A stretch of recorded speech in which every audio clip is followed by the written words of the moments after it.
Thank you. Senator Cruz, I think, is with us virtually. Is that correct? Yes, Mr. Chairman. All right. Thank you, Mr. Chairman. Good morning. Welcome to Judge Barrett. Welcome to your family. Welcome to your beautiful children who are here with you today. You know, I want to start by making some observations about what we've heard this morning.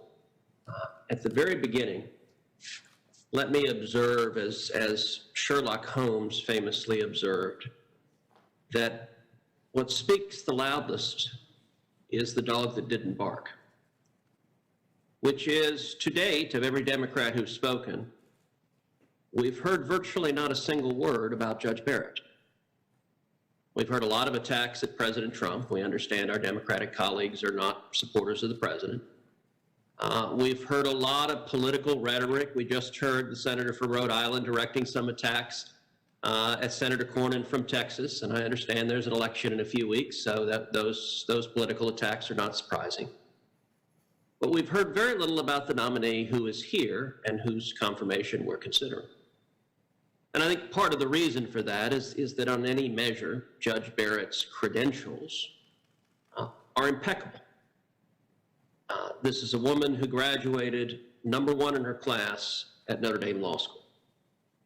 I'd venture to say that there is likely not a single member of this committee who graduated #1 in their class in law school. Perhaps my colleague Mike Lee can disagree with that statement, but it is a very impressive accomplishment. Judge Barrett went on to be a clerk to the great Justice Antonin Scalia, one of the greatest justices ever to serve on the Supreme Court. We heard celebration from Senator Leahy about the fact that he was confirmed 98-0. From there, she became a law professor for 2 decades at Notre Dame Law School, teaching the law to her students, where she was beloved, where she was respected, where she was a serious, careful scholar. And now she is one of the most respected federal court of appeals judges in the country.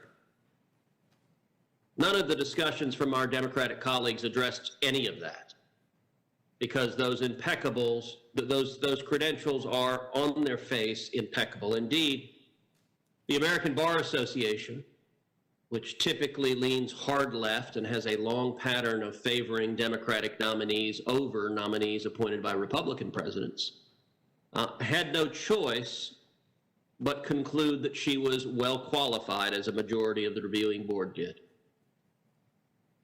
Judge Barrett's qualifications are remarkable, and I believe she will serve as an excellent Supreme Court justice. So what is it our Democratic friends have focused on? Well, one thing they've focused on is history. And they claim the fact that this nomination is occurring at all is illegitimate. Doesn't matter who Judge Barrett is, doesn't matter what she's done, doesn't matter her record, doesn't matter her extraordinary family story of doing all of this while being a mom to 7 kids. The timing of the nomination, our Democratic friends tell us, makes it illegitimate. Well, except for that history does not accurately reflect what the Senate has done over 2 centuries. This question of what happens when there's a Supreme Court vacancy during a presidential election year, 2020 is not the first time America has faced that question. Indeed, in our country's history, that question has come up a total of 29 times. So 29 times, presidents have faced the same circumstance, and presidents have nominated individuals to fill those positions all 29 times, 100% of it. Doesn't matter if you're a Democrat or Republican.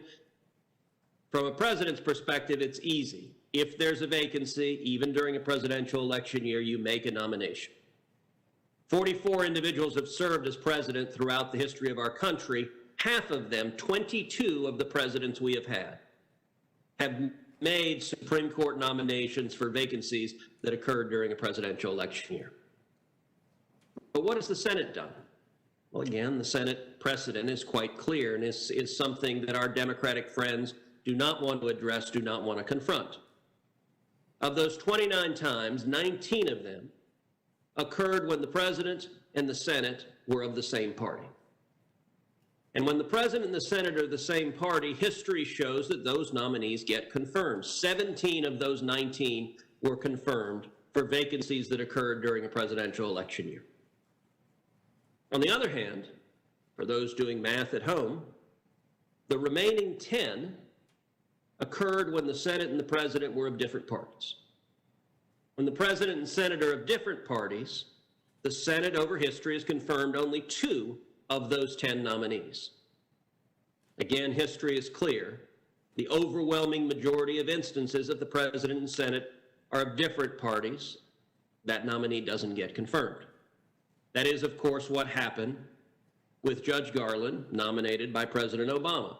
President Obama was a Democrat, the Senate was in Republican hands, and following tradition of 200 years, the Senate did not confirm that nominee. Now, some might think the difference between whether the Senate and the President are of the same party or different party, that's just a question of partisan alignment, of partisan power. But that actually misunderstands the constitutional structure. The framers of the Constitution deliberately set up a system of checks and balances so that nobody can become a Supreme Court nominee without both the President and the Senate. Each was designed to check the other. That system of checks and balances limits power ultimately and protects the voters. And indeed, the voters made a clear choice. You know, one of the things that is clear from this discussion this morning is Democrats and Republicans have fundamentally different visions of the court, of what the Supreme Court is supposed to do, what its function is. Democratic senators view the court as a super legislature, as a policymaking body, as a body that will decree outcomes to the American people. Now, that vision of the court is something found nowhere in the Constitution. And it's a curious way to want to run a country. Even if on any particular policy issue you might happen to agree with wherever a majority of the court is on any given day, who in their right mind would want the United States of America ruled by 5 unelected lawyers wearing black robes? It's hard to think of a less democratic notion than unelected philosopher kings with life tenure decreeing rules for 330 million Americans.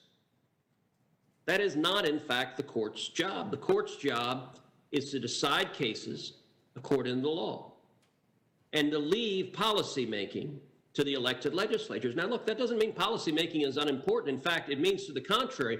Policymaking is very important.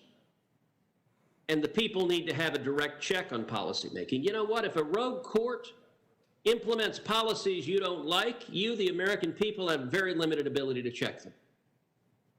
If a rogue Congress implements policies you don't like, you have a direct ability to check us by throwing the bums out and voting them out and voting in new representatives. You know, much of the argument this morning has concerned Obamacare. And they've been policy arguments. They're policy arguments that are actually occurring in the Senate, which is the right place for them to occur, a legislative body.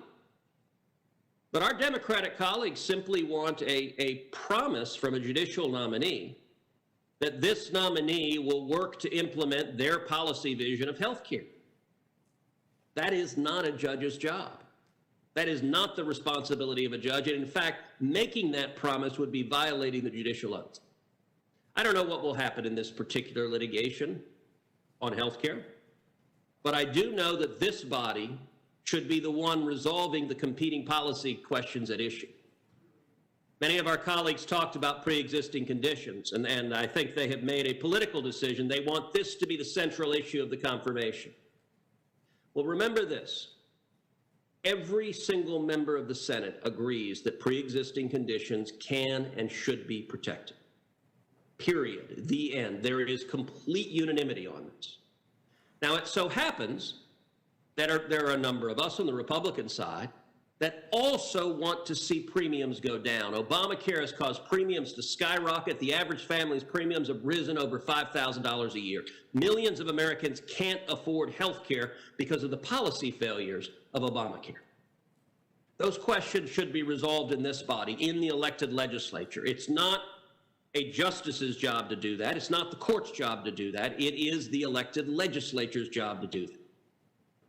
Judge Barrett brings impeccable credentials, a judicial temperament, and a faithfulness to the law. That's what we should be looking for in Supreme Court justices.